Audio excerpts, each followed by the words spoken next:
Introduction to Ants by Kumar Goraja Bhatt. The topic list is anatomy, life cycle, then food, colonies, types of ants, then behavior, habitat, species, then what I like the most is interesting info. The anatomy of an ant has the head, which is this, two eyes, one eye is over here and the other eye is on the other side so you can't see it, and two antennae, which are these two things you see over here. Now you might be surprised why ants have two antennae and two eyes. It's because their eyesight is very poor, that's why. And there are two mandibles, which are these things you see over here, two things. Those mandibles are horizontal jaws which close like this, not like other ants which close like this. And then comes the thorax, which is this part, but not that spiky thing over here, that is the petiole. We'll come to that later. From the thorax comes 6 legs, 3 of them are over here and the other 3 are on the other side. Okay, sorry, I went to the next slide. Okay, so this is the petiole. Sometimes after the petiole, the post petiole also comes over here. In this one it's not there. Then there's this gaster. From the gaster sometimes the stinger also comes in, but it's not there because it's not attacking or defending. It only needs the stinger to save itself or attack another. There are 2 stomachs in the gaster. Why is because each ant cannot hunt for itself, and babies and larvae can't hunt for itself, otherwise they would be killed by other ants. And the queen ant can't hunt by itself because it has no defense, and if it needs to lay eggs it has to lay them in the open, which is not good. So workers will go take some food for their own, for themselves, and some for the colony, which they will share by mouth-to-mouth feeding. The attacking mechanism, which is this one, this slide, is the first one is stinging. The stinger will come out from here. Stinging means that the stinger will go inside the skin like this, and then releases venom, which is painful but not too much harmful. They can sting as many times as they want, so they don't die until you kill them or they are killed. The venom is not enough to kill humans or do any major damage, but it can cause irritation and scratchiness.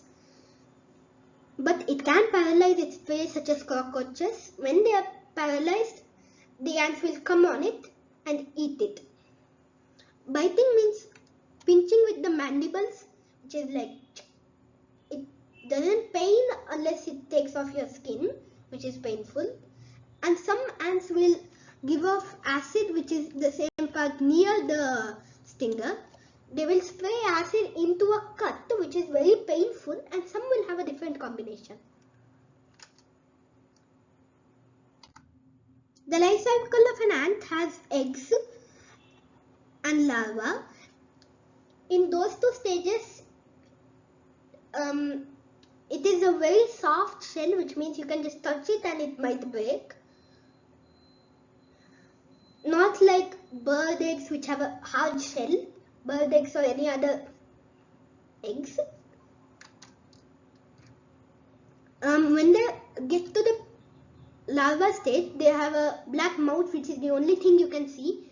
You can always see them asking for food. And when they get to the pupa stage, they actually don't have any covering like caterpillars do.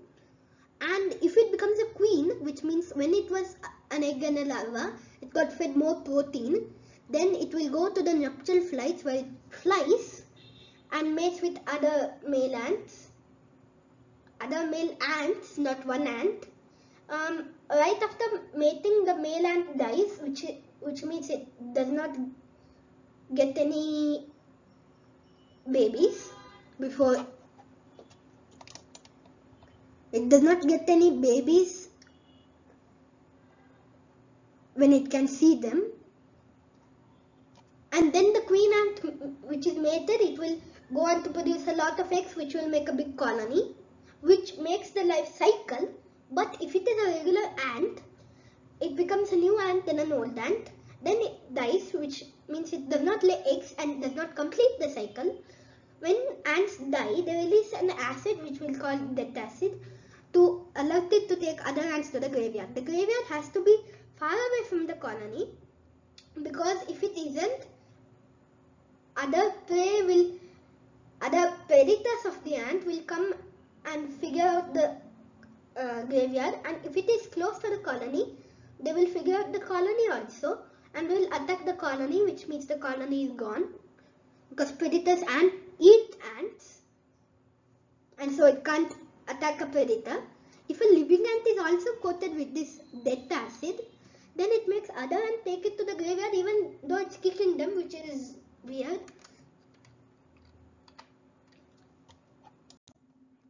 The food of ants, some ants are herbivores, which eat things which are not meat and all. They eat honeydew, which we can eat. It is a part that aphids give off. They eat nectar and pollen. They are also canopy foragers, but some ants are also carnivores. They eat insects, small living and dead invertebrates, and sometimes also insect eggs. Each colony has a specific scent, and each species has a specific scent. A colony keeps changing its scent so that another colony doesn't develop a scent like its.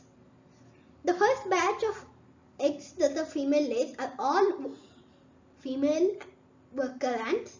This first batch must hatch. If the queen ant's eggs are infected and they die before hatching, then the queen ant will starve to death because it cannot attack its prey and it doesn't have enough energy to attack. The types of ant, there is a queen ant which lays eggs. Only the queen ant lays eggs, not worker ant, even though most ants are queen. No, I mean the most ants are female. The queen lays 800 eggs a day, and the lifespan of a queen is 30 years, which makes 8.5 million eggs laid in her lifetime. Some species can also have more than one queen in the same colony. More queens means they will work together to make more eggs, which will turn into more workers, which will make a bigger colony. But fire ants and some other ants also allow only one queen ant in the same colony. An ant that is fed more protein makes a queen ant, but if it was fed less protein in its past, it would have been a worker ant. Very few queen ants have stingers, which is the thing we talked about in the anatomy slide. The worker ants, you can see many worker ants taking food for the colony over here. They bring food because other ants cannot bring food. I told about that. They make space for the colony as it goes bigger, because to store more ants and more larvae it needs more space. And they carry dead ants to the graveyard, which we talked about in that slide. The lifespan of a worker is about 3 to 4 months, which is very different from the lifespan of a queen ant, which is very different. All worker ants are only female ants and they do not lay eggs.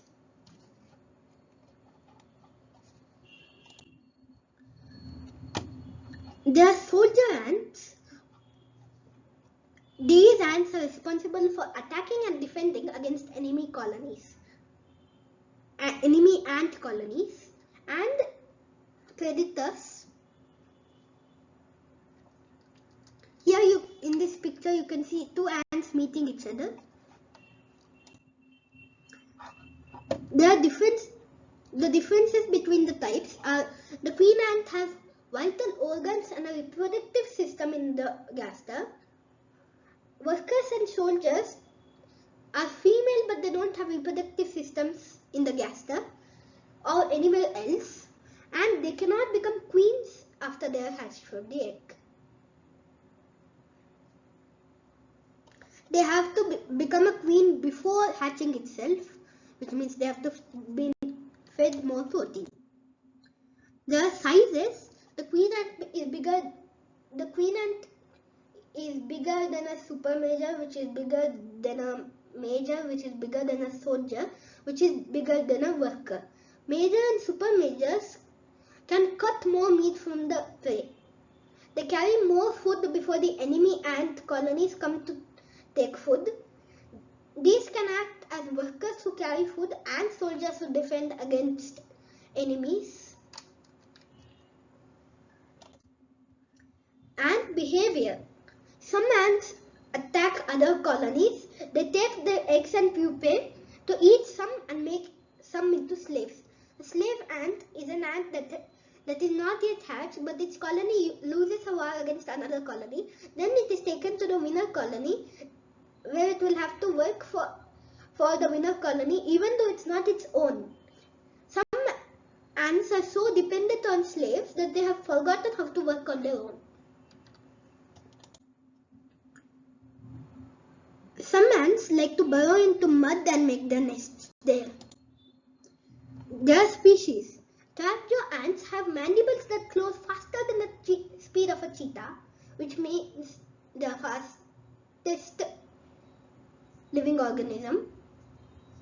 You can call it like that. Slender ants live inside the hollow inside trees. Since these hollows are slender, they are slender too, which means they are very long but not very fat. And so they have their name. Weaver ants make their nests from leaves cut from other trees. They squeeze the babies only a little, not cut them, to produce a silk and use this to stick the leaves together to make the nest. The silk is very sticky and strong, so it can hold many leaves together. They cut the skin of the animal they are attacking and spray formic acid, which is kind of like a corrosive acid, and make it much more painful. Weaver ant colonies can have up to 8 million ants. Ghost ants are so small that they can pass through pieces of wood if you try to keep them. Pharaoh ants are small, but they can defeat other ant colonies. Big-headed ants are bigger than my big toe, which is very big. In interesting info, some spiders like to imitate ants, which means it is hard to differentiate. They eat the ants which they are imitating. Ants make aphids give them honeydew, like how humans make cows give them milk. When small colonies become big colonies, they make a battle. Until then, there is no battle. Ants full of food have gasters which white lines, which means they have food. Some ants in coastal areas can float. Like the Philippines, they have fire ants which float on water. These ants hold on to each other's legs, which are like this, to make a living raft. Other ants are on the top of them. They also capture air bubbles with tiny hair on their heads to make them like scuba divers, because they capture air around the hairs. So they breathe with the air, so they're kind of like scuba divers. But this floating activity is only done during floods and is not a fun activity. Thank you for watching this.